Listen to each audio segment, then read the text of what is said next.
Nightline begins now with me, Sabrina Zainal. The top stories. Semua wilayah. PM names Datuk Seri Ahmad Maslan and Stephen Sim as Deputy Finance Ministers.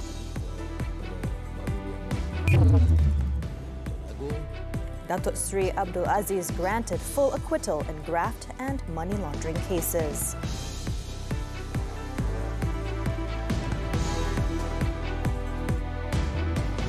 Good morning. We begin with this story. Datuk Seri Anwar Ibrahim on Friday announced the appointment of 27 deputy ministers, completing the cabinet under the new unity government. The Prime Minister, who also holds the finance portfolio, said UMNO Secretary General Datuk Seri Ahmad Maslan and DAP National Organising Secretary Stephen Sim Chi Kyong will act as his deputies. Istiadat akad sumpah akan dia jalankan di Istana Negara pada jam 3 petang esok, insyaAllah.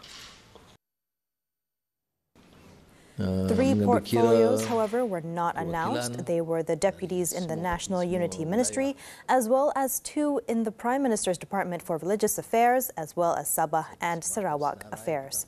The announcement made in Putrajaya at about 8:15 p.m. was broadcast live through television stations and social media platforms.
Meanwhile, Datuk Seri Anwar took some time out of his busy schedule and stopped by Kampung Baru, Kuala Lumpur to meet with local residents on Friday.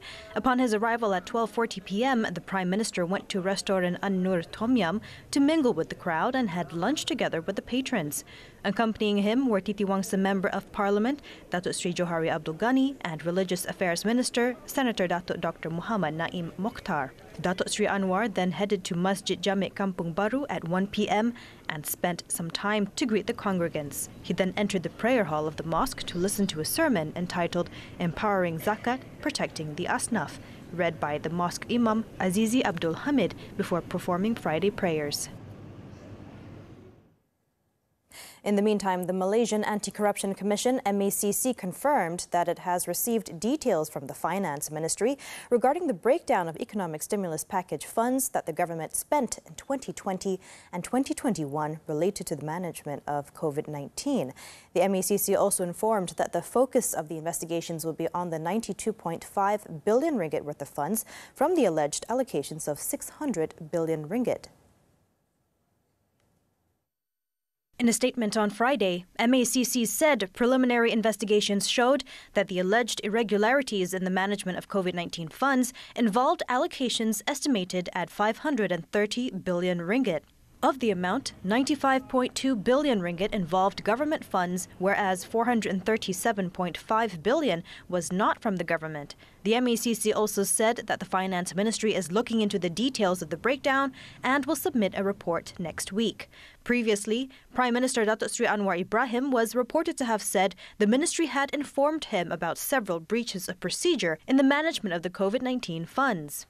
Last Wednesday, former Prime Minister Tan Sri Muhyiddin Yassin, former Finance Minister Datuk Sri Tengku Zarful Abdul Aziz, and the then Health Minister Khairi Jamaluddin were reported to be summoned by the MACC to have their statements recorded.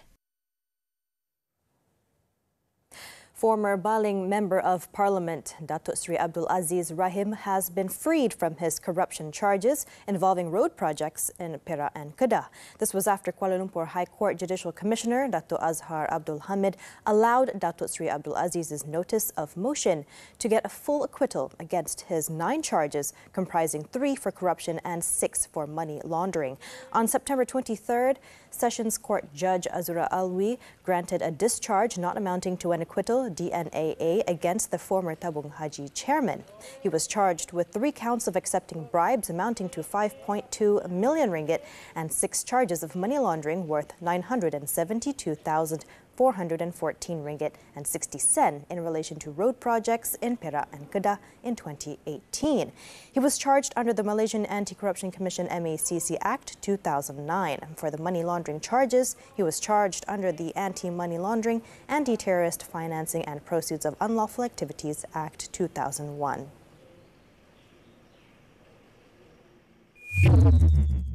And in a statement later in the day, the Attorney General's Chambers, AGC, said it concluded that it did not have any evidence to support the graft case brought against Datuk Sri Abdul Aziz after the results of a further probe by the MACC were brought to its attention. The AGC said the prosecution was satisfied upon review that there was no evidence or facts favorable to its case. Meanwhile, the Kuala Lumpur High Court has ordered Sabah Deputy Chief Minister Datuk Sri Bong Mokhtar Radin and his wife Datin Sri Zizi Izzat Abdul Samad to enter their defence on charges of corruption and abetment after they failed in their bid to review the Sessions Court's decision. Judicial Commissioner Datuk Azhar Abdul Hamid allowed the prosecution's preliminary objection against the couple and dismissed the applications. On September 2nd, 2022, the Sessions Court ordered the couple to enter their defence on corruption charges involving 2.8 million ringgit in connection with Public Mutual Berhad Unit Trust investments. On May 3rd, 2019, the Sabah Deputy CM was charged with 2 charges of accepting bribes amounting to 2.2 million ringgit and 262,500 ringgit as an inducement to obtain Felcra's approval to invest 150 million ringgit in public mutual unit trusts. He was charged with accepting bribes through Datin Sri Zizi Izzat on June 12, 2015. He was also charged with accepting a cash bribe of 337,500 ringgit under the name of Datin Sri Zizi Izzat on June 19, 2015.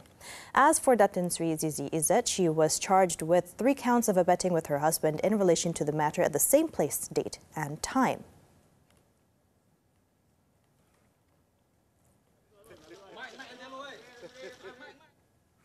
UMNO confirmed that Ketereh UMNO Division Chief Tan Sri Anwar Musa is one of the 3 party members sacked during its Supreme Council meeting late Thursday. The party's Secretary General Datuk Sri Ahmad Maslan said the party has the right to terminate any of its members. He said this included if an UMNO member was proven to have violated the party's constitution as well as its code of conduct. 2 other members sacked were Ara Wanita Chief and wife of Datuk Sri Shahidan Kasim, Datin Sri Shamsiah Muhammad Yassin, and also Maran Wanita Chief Datin Sri Fatimah Kasim, who is also the wife of Maran incumbent Datuk Sri Ismail Muttalib. The 3 were accused of insulting the party and campaigning against it in GE15.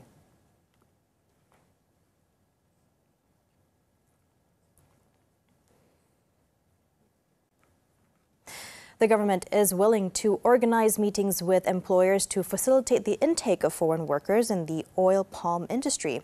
Home Minister Datuk Sri Saifuddin Nasution Ismail said there has been a shortage of workers to carry out harvesting in oil palm plantations following border closures during the COVID-19 pandemic. Datuk Sri Saifuddin said that his ministry was determined to solve the problem as soon as possible. Saya bersedia mengundang, berdepan dan berbincang dengan mereka atas spirit bahawa kita nak mencari yang terbaik demi kebaikan sektor ekonomi berkenaan dan juga kebaikan majikan dan pekerja. Itu komitmen kita yang berterusan. Datuk Sri Saifuddin said this to the media at the Immigration Department's headquarters in Putrajaya on Friday. He was commenting on a statement by the Malaysian Estate Owners Association, MEOA, that the country's oil palm plantation sector is in dire need of about 200,000 workers.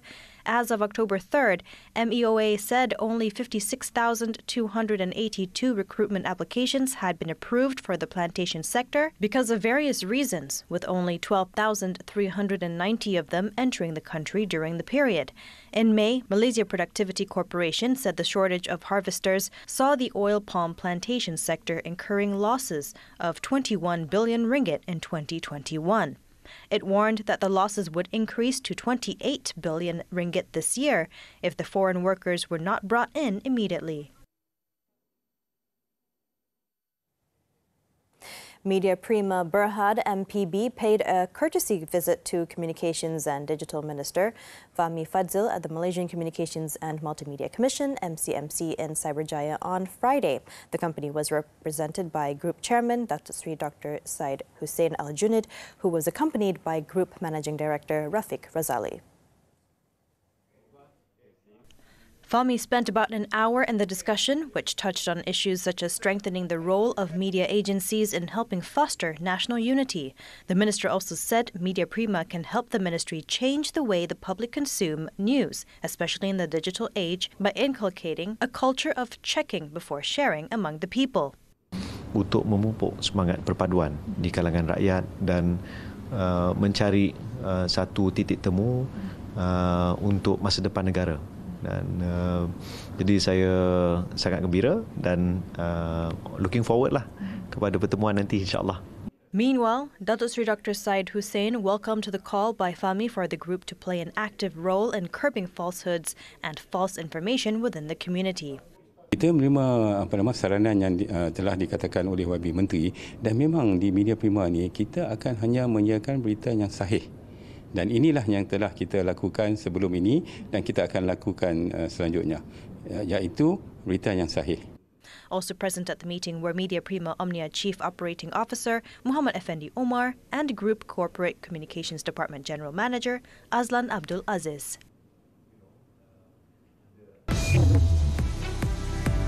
Blast at Indonesian coal mine kills 10 workers. This and more after this short break.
In Indonesia, 10 miners have died in a coal mine explosion in the country's West Sumatra province. Now, authorities said currently rescue workers were still searching for one missing miner after rescuing 2 others. It was reported that the blast, caused by noxious gases, including methane, occurred on Friday in a mine in Sawalunto district, owned by a private company while the 12 miners were entering the pit. Rescuers were using blowers and exhaust fans to remove air from the mine to make it safe to enter the area. In the meantime, those wounded have been sent to a nearby hospital for treatment.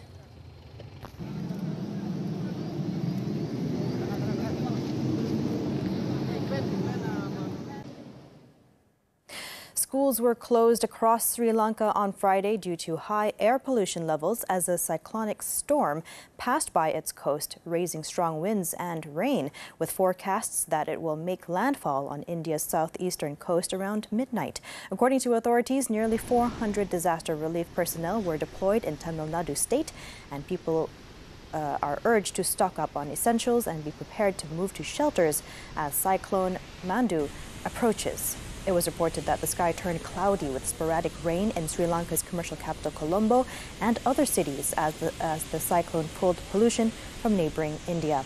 This prompted health authorities to advise children and the elderly to remain indoors.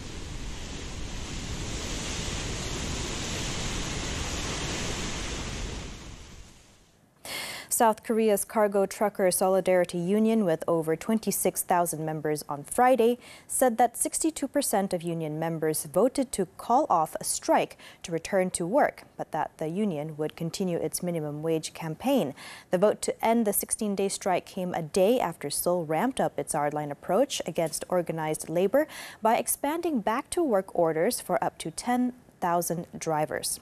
As their walkout entered its 3rd week, the striking truckers realized their bid to widen and make permanent a government scheme on minimum freight rates was failing, as public support waned and President Yoon Suk-yeol refused to budge.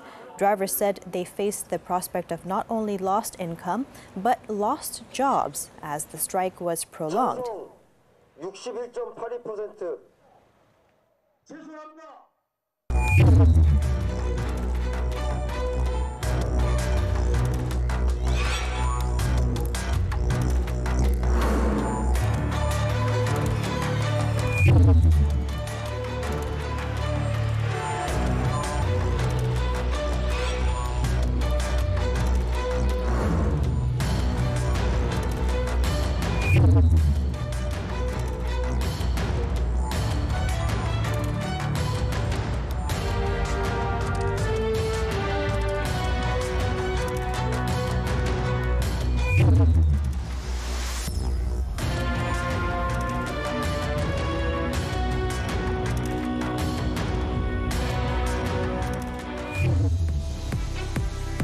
Malaysia beat Cambodia in international football friendly. Sports when we return.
Sports now. Malaysia beat Cambodia 4-0 in an international friendly at the National Stadium in Bukit Jalil on Friday night.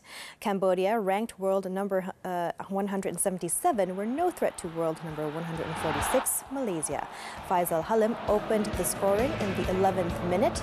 The second goal came in the 38th minute through Lee Tuck, before Faisal struck again in the 45th minute. Stuart Wilkin scored Malaysia's fourth goal in the 86th minute. The national team will next meet Maldives on Wednesday in their next international friendly as an experiment before setting any target for the AFF Cup.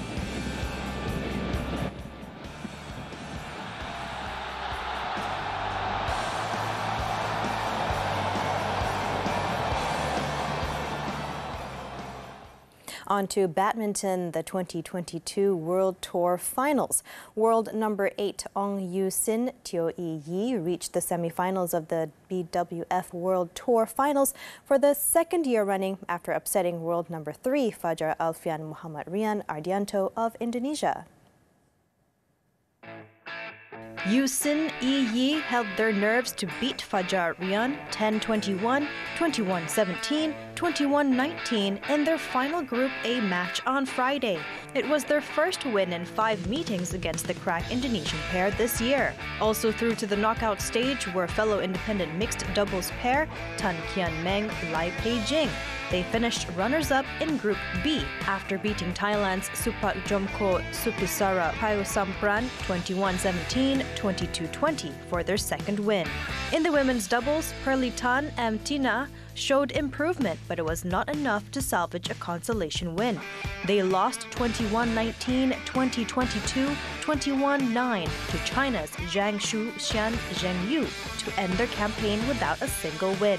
Vivian Hu, Lim Chiu-sien also suffered a similar fate as they fell to their third straight defeat after going down 21-10, 21-17 to Thailand's Rawinda Prajongjai Jongkolfan Kititarakul.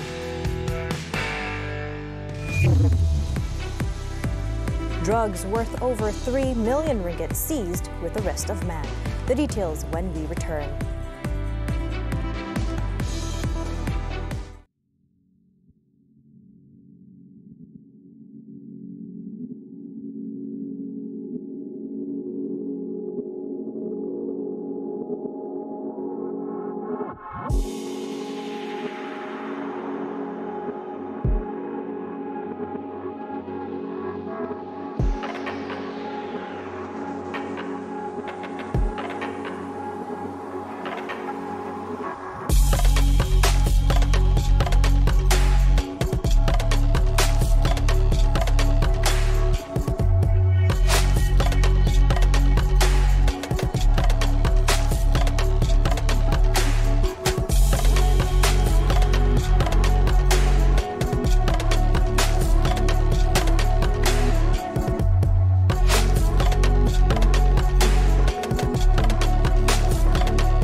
We're back with more from the local front. The number of dengue fever cases reported in 48th epidemiological week rose 11.6% to 1,935 cases compared to 1,734 cases in the week earlier. Health Director General Tan Sri Dr. Nur Hisham Abdullah said there were 2 deaths from dengue fever complications in week 48.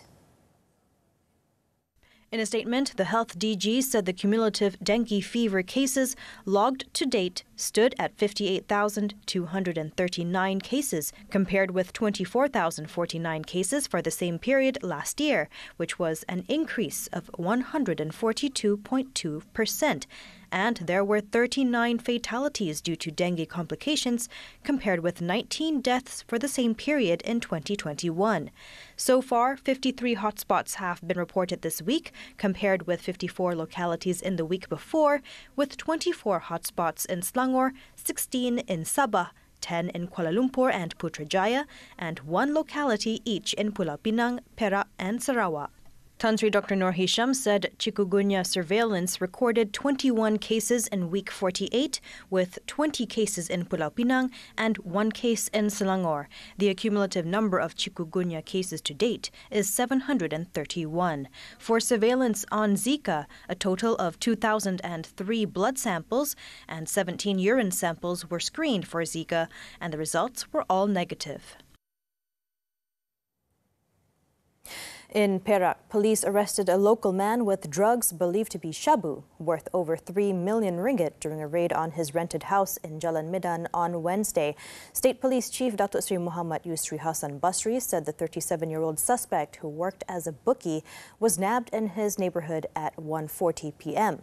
Checks in the house found 95 plastic packages filled with shabu weighing 96 kilograms. The suspect tested negative for drugs, but he had a previous drug conviction record. The bookie was remanded for 7 days until Sunday to assist investigations under the Dangerous Drugs Act 1952. The raid, which was carried out under the Tapis Khas from December 6th to the 8th, resulted in the seizure of about 3.51 million ringgit worth of drugs, as well as the arrest of 518 people.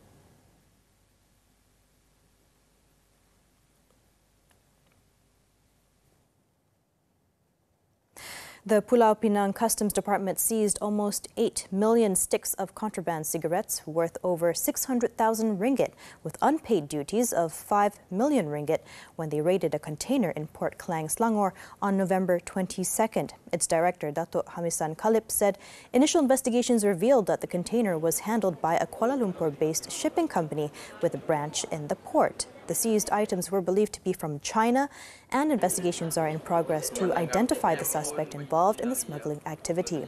The container was brought up to the State Customs Department for further investigations. The probe is being conducted under the Customs Act 1967 and the Excise Act 1976.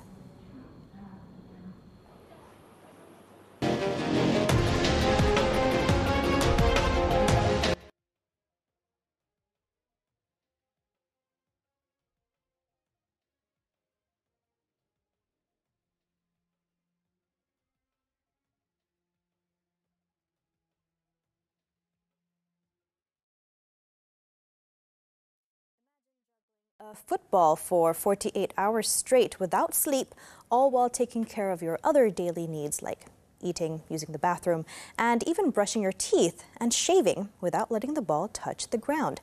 Well, that's what the current record holder Ricardo Neves intends to do while in Qatar for the World Cup, to extend his current record of 34 hours and 5 minutes to 48 hours in a grueling test of physical and mental stamina. Let's take a look as we wrap up Nightline this time around. With that, I'm Sabrina Zainal. Thank you for watching and have a good weekend ahead.